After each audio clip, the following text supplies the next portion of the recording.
Plus qu'un sport, un art du déplacement. Le parcours fait de plus en plus d'adeptes et ici, on apprend à le pratiquer très tôt. Dans ce cours, les plus jeunes traceurs ont 12 ans et c'est Jérémy qui les encadre. Ça va? Je rappelle la première règle, la seule règle à retenir, c'est quand on monte, on se retourne pour redescendre. Soit on redescend sur les pieds, soit on redescend sur les fesses. D'accord? On apprend toutes les règles de sécurité, savoir se rattraper, donc comment on tombe.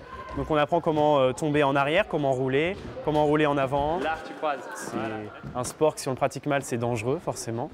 On a la chance d'avoir cette salle, donc d'avoir plein de tapis à disposition, des modules en bois qu'on a travaillé nous-mêmes, donc on sait ce qu'on fait. Ouais, super. Ah ouais, tu te déplaces. Dans cet espace de 350 mètres carrés, tout a donc été pensé pour apprendre en sécurité. Et c'est ce qui a convaincu les parents de Thibaut de le laisser pratiquer. Ok, super. Je me défoule beaucoup. Je suis pressée toutes les semaines, le mercredi, d'aller faire du parcours.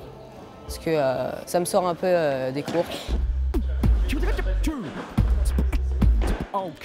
Ewan, lui, faisait déjà du parcours en autodidacte. Pourtant, quand il a su qu'une salle existait en Touraine, il n'a pas hésité. On a un prof, on apprend des vraies choses. Avant, je regardais 2-3 trucs sur internet, mais on n'est pas bien guidé, on se blesse facilement et tout, alors que là, on apprend vraiment beaucoup de choses. J'ai beaucoup plus appris en un mois que toute ma vie avant. Des endroits comme celui-ci, il n'en existe qu'une dizaine en France, car le parcours est avant tout un sport urbain. Il voit le jour dans les années 2000 sous l'impulsion d'un groupe, les Yamakasi. Ils popularisent la discipline dans le monde entier et font des milliers d'adeptes, comme Charles. Je m'amusais beaucoup à grimper et à passer d'un arbre à l'autre. Et après, je suis passé sur le béton avec le film Banlieue 13. On s'est mis à vraiment pratiquer très dur pour arriver à un niveau acceptable, entre guillemets.